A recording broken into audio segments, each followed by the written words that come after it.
মাসে যদি 100 দ্বিতীয় বিয়ে হতো, এখন 10টাও হওয়া সম্ভব না। অসৎ চরিত্রের যেসব পুরুষ আছে তারা এখানে ক্ষতিগ্রস্ত হয়েছে। এই আইনটা বা এই বিষয়টা আরও কোডিফাইড করা হয়েছে, আরও ক্লিয়ার করা হয়েছে। যেমন বিষয়টা ছিল আগে যদি কেউ কোনো পুরুষ তার প্রথম স্ত্রী থাকা সত্ত্বে দ্বিতীয় স্ত্রী গ্রহণ করতে চাইতো, তো একটা অনুমতির প্রশ্ন আসতো। কিন্তু এখন বিষয়টা হয়েছে যে বিষয়টা আরও কোডিফাইড। কেমন ক্লাসিফাইড? যে এটার জন্য একটা সালিসি পরিষদ থাকবে, অনুমতি তো নিতে হবে কিন্তু এটা আরও আইনগতভাবে নিতে হবে।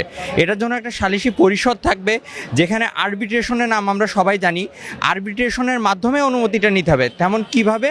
যে স্ত্রী, প্রথম স্ত্রী, তার একজন আরবিট্রেটর তিনি সিলেক্ট করবেন। যে স্বামী দ্বিতীয় বিয়ে করতে চাই তিনি তার একজন আরবিট্রেটর সিলেক্ট করবেন। করার পরে এখানে আরবিট্রেশনে কাউন্সিলে একজন জাজ থাকবে, সেই জাজটা তাদের মনোনীত হতে পারে, এবং যদি তাদের মনোনীত না হয় তখন এটা অ্যাপেলেট ডিভিশন দ্বারা একজন জাজকে নিয়োগ করা হবে। এই নিয়োগ করার ফলে কি হবে? এখানে লিখিত ডকুমেন্ট থাকবে, তাদের আর্গুমেন্ট থাকবে, কেন বিয়ে করতে চাচ্ছে, প্রথম স্ত্রীর তার অপারগতা কি, কেন তার আর একটা দ্বিতীয় ওয়াইফ লাগবে, এটা খুব সুন্দরভাবে এখানে ক্লাসিফাইড করা থাকবে। এবং এই আইনটা যদি বাস্তবায়ন হয় তাহলে যে বিষয়টা হবে, আমরা যে সাধারণ নারী যারা আছে যাদেরকে অনুমতি না নিয়ে আরেকজন বিয়ে করছে কিন্তু বলছে না সে অনুমতি দিয়েছে, এখানে যে নারীরা যে বঞ্চিত হচ্ছিল, এখানে নারীর অধিকার আরও শক্ত করা হয়েছে, তাদের অধিকারটা আরও ক্লাসিফাইড, কোডিফাইড করা হয়েছে, যেটা লিখিত থাকবে। এখন যেসব নারীরা বঞ্চিত হয়েছে, মাসে যদি 100 দ্বিতীয় বিয়ে হতো, এখন 10টাও হওয়া সম্ভব না, কারণ এখানে পুরুষে আটকে গেল, নারীদের একটা শক্ত অধিকার দেওয়া হলো। আমি নিজেও অ্যাজ এ লয়ার দেখলাম কিছু আইনজীবী যারা আইন সম্পর্কে তারা দেখিও নি, জানেও না, তারা একটা সুন্দরভাবে বলে দিচ্ছে যে অনুমতি লাগবে না, কিন্তু বিষয়টা কি বলা হয়েছে এটা দেখছে না। দ্বিতীয় বিয়ে সম্পর্কে আমাদের ইসলামকেও অনেক কটাক্ষ করে যে না 4টে বিয়ে করা যাবে, এটা কেমন একটা রিলিজিয়ানে এখানে এক নারী জাতিকে বঞ্চিত করা হচ্ছে, কিন্তু বিষয়টা এমন না। আপনি যদি সূরা নিসার দিকে একটু তাকান, এখানে খুব সুন্দরভাবে বলছে যে হ্যাঁ আপনি একটা না 1 2 3 4 পর্যন্ত বিয়ে করতে পারেন, কিন্তু কখন করতে পারবেন? যখন আপনি ন্যায় বিচার করতে পারবেন, সমান চোখে দেখতে পারবেন। দেখবেন স্পেসিফিক এভাবে আয়াতে বলা আছে। কারণ সমান চোখে যদি আপনি দেখতে যান, এটা কি আমাদের মতো সাধারণ মানুষের দ্বারা সম্ভব? কেউ লম্বা কেউ খাটো সমান চোখে দেখতে পারবেন?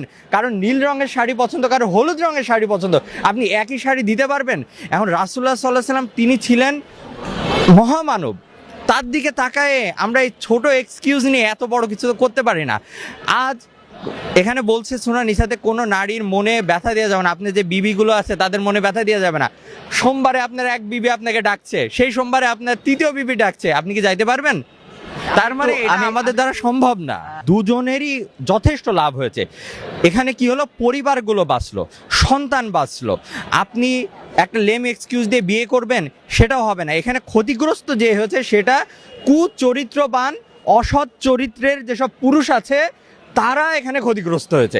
পরিশেষে বলতে চাই, এটা আমাদের ইসলামের দিকে তাকিয়ে এবং দেশের দিকে তাকিয়ে এইটা অনেক আগে করা উচিত ছিল। যদি অনেক আগে করতো তাহলে এই যে বহু বিবাহের প্রচলন এবং সূরা নিসার যে আয়াতটা আমরা ভঙ্গ করে বিয়েটা করছি যে সমান চোখে দেখতে পারবো, আদৌ তো সম্ভব না। কেউ লম্বা কেউ খাটো, আমি কিভাবে সমান চোখে দেখব? এটার বাস্তবায়নটা খুব ভালোভাবে হতো।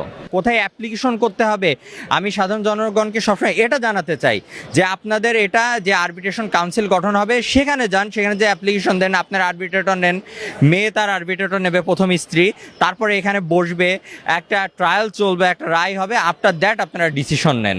আর দ্বিতীয় বিয়ে করার আগে সবসময় অন্তত সন্তান থাকলে নিজের সন্তানের দিকে একটু তাকাবেন। দেশে দেশে সবার সাথে দ্য নিউজ।